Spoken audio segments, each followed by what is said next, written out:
Naku, magugulantang ang mga DDS dito. Hop! Hop, yaman ni Popcorn at Bix! Oh. Mga bossing, madami hong nabanggit na pangalan dito sa ating susunod na topic. Manscarpio, Pulong Duterte, oh. Michael Yang, kumbaga, lagi nang nandiyan yan. Ano po? Naging presidential advisor si Michael Yang ng dating Pangulong Rodrigo Duterte. Mga bossing, uunahan ko na kayo ha. Medyo dito ho, halos manonood na lang ako. Kasi mas explain niya eh. Lahat po na-i-explain niya. So ako, baka makinood na lang ako sa inyo. Medyo may konting komento, pero tutuloy-tuloy na po natin yung video. Mga bossing. Banat! May sumunod po sa kanyang pumasok, diretso sa kwarto ko. Tuloy-tuloy po akong dinudoro. Jimmy, pag binanggit mo ang pangalan na to, pag binanggit mo to, mamamatay ka. Aray ko! Diyos ko. Lalo na kung makarating ka sa Pasay City Jail. Di tatagal ang buhay mo. May pagbabantaho, mga kababayan. The worst, Your Honor, sinabay niya pa pati anak ko. Alam namin kung nasaan yung anak mo. Sa Makati. Madali kidnapin yan. Ayun yan ang sinasabi ko, mga bossing. No? So kapag ikaw itinuro mo itong mga pangalan na to, alam namin kung nasaan ang anak mo. Madali naming makukuha yan. Diyos ko, Lord. Kapag kausaping anak na po, pagkausaping mahal na po sa buhay, mga kababayan, siguro babaliktad at babaliktad ka. Kahit ano pa, no? Yung nalalaman mo, malamang sa bumaliktad ka ho dyan, mga bossing. Ikaw, hindi ka takot sa buhay mo eh. Okay lang ikaw eh. No? Pero pag sinabing mahal mo sa buhay, ang yayariin, delicate so, mga kababayan. Your Honor, alam niyo po ba kung sino yung mga tao na ayaw niyang ipabanggit? Na halos doon pa lang gusto na ako sipain, bugbugin. Si Pulong, si Man, si Michael Yang, at ang sabi niya pa, mga kaibigan niya ni Bini, Antiporda, magkakasama yan, hindi mo ba iisang pamilya yan, palagi yan sa Malacanang. Oh. Official pa yan, ng National Press Club. Si Michael Yang, doon ko lang din nga po nalaman. Your Honor, halos hindi ko humatansya na ang intelligence report namin ay doon palang validated na. Na may mga trabaho si Michael Yang at ang kanyang kaibigan ng illegal na droga. Na grabe. Halos, sabi ko, wait lang ha, sabi ni Marlon Giao, naniwala sa bilanggo kung kayo nga naniwala sa patong-patong na kaso di ba? Kay, ano pangalan no? Kay Morales? Na ginawa kayong uto-uto? Oh. Diyos ko, akala ko trabaho lang to. Your Honor, doon pa ako nag-isip. Nanalangin, at sinabi ko sa sarili ko, para safety ako. At alam kong kaibigan ko naman si Colonel Asierto at malapit sa intelligence report namin, siya na lang ang dinisguise kong importer ng magnetic letter loaded with shabu. Oh, grabe yun mga kababayan. Kung matatandaan nyo po, meron tayong na-vlog dito, meron tayong naipakitang balita. Hindi ko na matandaan kung saan balita po yun. Mga bossing, no? Hanapin nyo na lang po sa vlog ko. Diyan. Na si Asierto po, nagsalita din.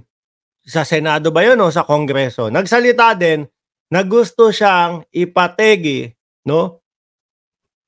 Ng dating Pangulo. Oh. Dahil nasa gasaan daw po sila Michael Yang. Grabe. Parang ang solusyon ho lagi sa kanila ipategi.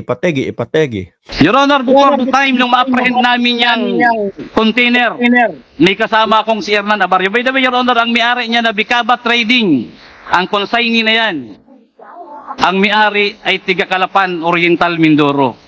Meron akong kasama na taga Oriental, Mindoro. Magkasabay, nalaman ko kagad kung sino si Mr. Bicaba Trading, Vidasto Cabral Barakil. Ay, oo, ito sa pool, puro bilanggo din ang witness, Didigong. Di ba, yun yung sila, kung hindi ako nagkakamali, sila JB, ano, pangalan nun? Hindi JBRC ito. Yung wala na, nategi sa COVID.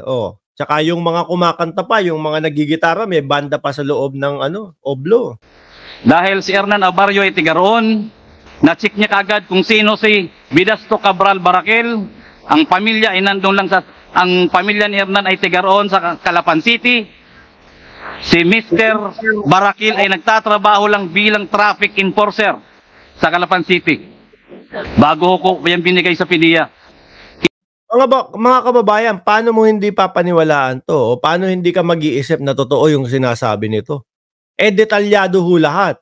No? Lahat ng kakilala, lahat ng galaw. Di ba, Shiro Kansaki? Inalam at kinausap ni Agent Hernan Abarrio.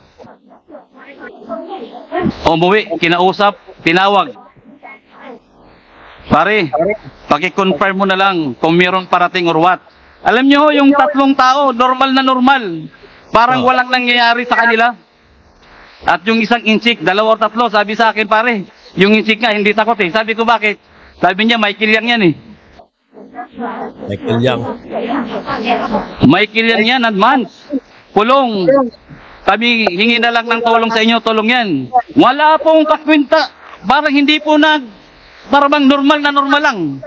Na yung importation ay kay Mr. Vidas, ang consignee ay Bicaba Trading. Your Honor, yun pong tatlong yun. Nakuha po yun ng PDEA. Invited by the PDEA or arrested. It was only presented once sa Senate. Umamin sa Senate kanya yung kargamento gamit. Kinakiusapan siya ni Mr. Ponichin. I'm sorry, Your Honor, wala pa akong copy. Nagaling po talaga ako sa Bucor. Tingnan nyo ho, wala pang copy yan, mga kababayan. Pero lahat ng nasa utak niya, straight to the point. Lahat po, kabisado. Paano hindi ka mag-iisip na paniwalaan ito? Di ho ba? Straight from Bucor, diretso doon. Walang binabasa na kahit ano. Ando doon po yan, nababasa po yan natin, mababasa at mababasa natin yan. And I can bring that document here. Napakalinaw ng tanong ng chairman ng Magic Blue Ribbon Committee, ng Senate Blue Ribbon Committee. Your Honor, inamin, may ebidensya, yung tatlo lang muna. Bakit nila winala hanggang ngayon? 6 na time po ako nagsasuffer sa kulungan. Grabe. Ang tokha nga, double barrel, kunti lang na droga, kulong kagad, patay kagad. Nasaan itong tatlo? Si Mr.